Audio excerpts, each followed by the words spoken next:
and welcome to our virtual show and tell called We Are Rockin'. My name's Laura Eskell. I'm with Metamorphic of Butler County, and today we have a very special treat. Mrs. Lynn White from the Butler County Soil and Water Conservation District is going to teach us some really cool and groovy things about rocks. And rocks are everywhere. So let's go see what she has planned for us. Hi, my name is Lynn White and I work for Butler Soil and Water Conservation District, and I'm really glad you could join us today. Now you can see we're going to talk about rocks. I have a whole lot of different rocks on the table here next to me, and hopefully you had a chance to go out and look for some rocks on your own. So the earth is made up of rocks. There's rocks under your feet right now.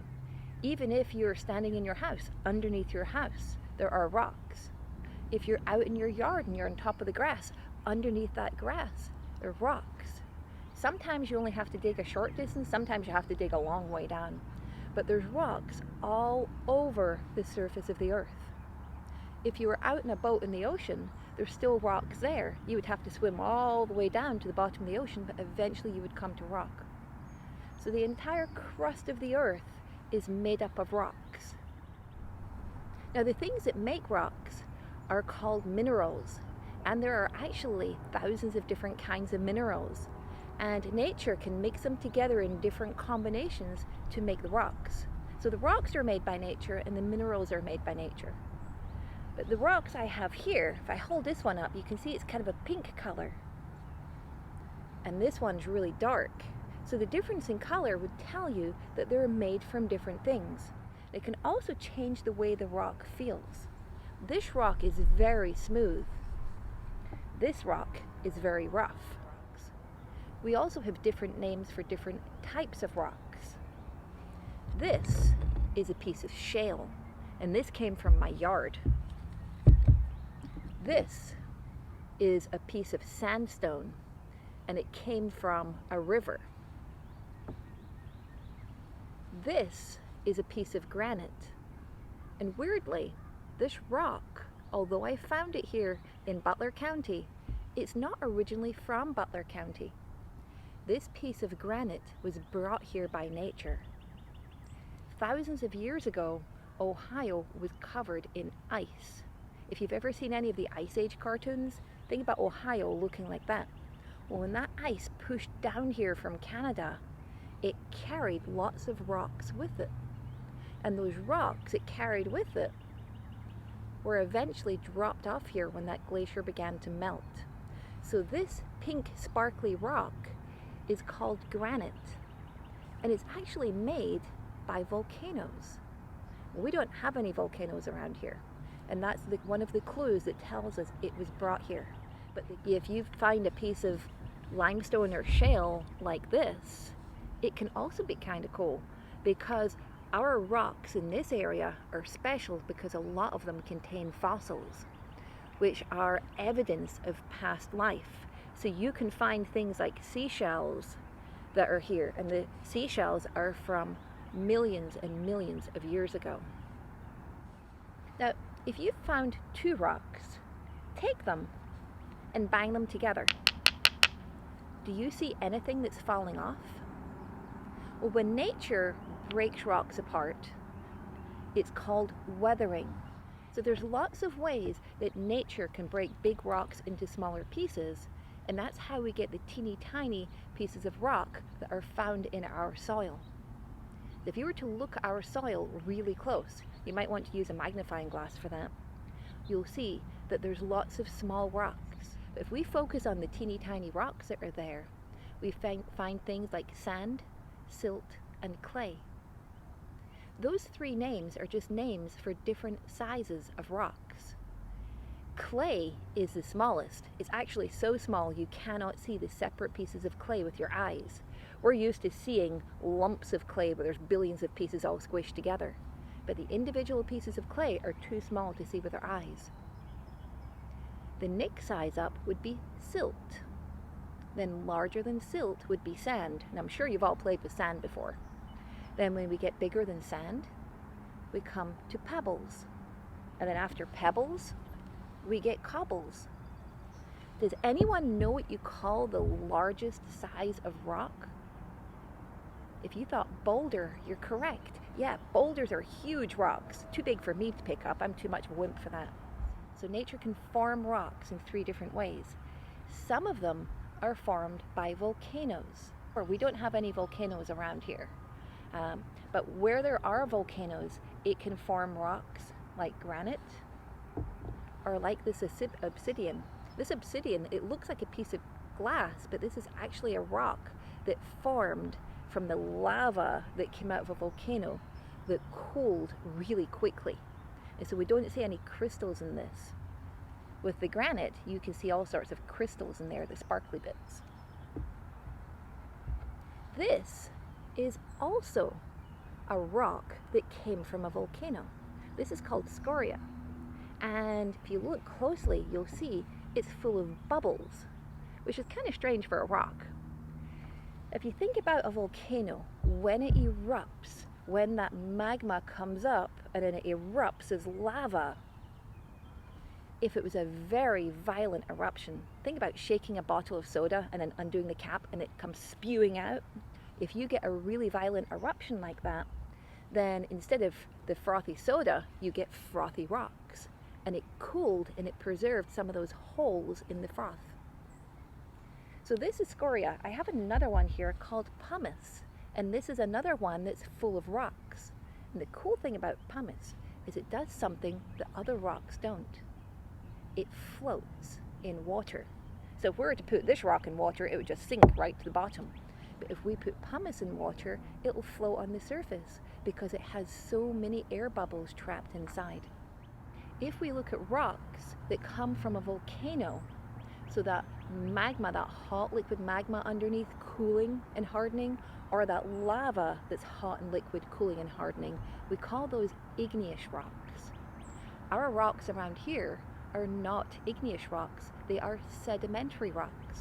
They're made up of sediments, and sediments are just small pieces of rock. Sedimentary rocks can be things like sand that make our sandstone.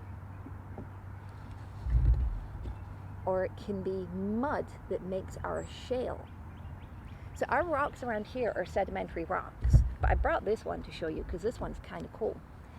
Many sedimentary rocks are laid down in layers. You'll get a layer of mud, and then another layer of mud, and then another layer of mud, and over time it will harden. Well, this, it actually preserved those layers so that we can see them. Now, a lot of the limestone and shale that we find around here, it will break off in flat layers like this, and that's because it was set down in layers. But not all sedimentary rocks are made from layer upon layer upon layer of mud. This one is made when nature naturally cements those different sediments together. So sedimentary rocks are made from sediments. Now I said there's 3 different types of rocks. There's another one called metamorphic. And metamorph, you've heard that word before, I'm sure. Think about butterflies. If something goes through metamorphosis, it's going through a change. And that's what happens with metamorphic rocks. It will be igneous rocks or sedimentary rocks that have gone through a big change. And for them to go through that big change of shape, something big has to happen to them. So deep within the earth, there can be a lot of pressure and there can be a lot of heat, and that changes the rock. Now, we don't want that heat to melt the rock, because if it melts the rock, we're back to the beginning again where we'll have our magma or our lava. So we don't want to melt it, we just want enough heat and enough pressure that it will take an existing rock and it will change it, it will deform it.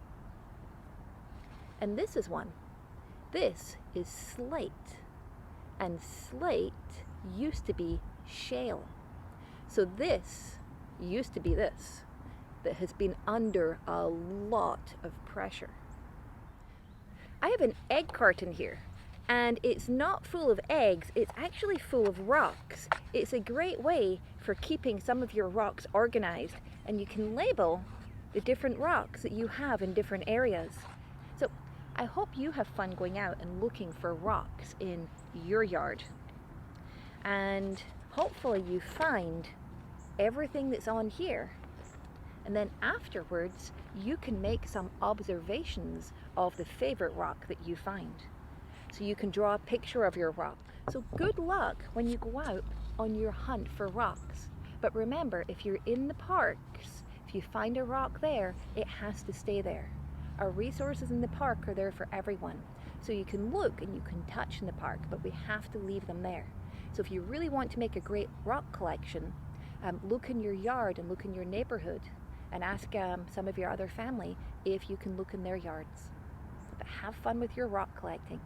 For our live animal demonstration today, we're going to meet up with Mr. Scott Peak, who's one of our outdoor educators with Metro Parks, and we're going to visit with his chickens, which are Plymouth Rock breed.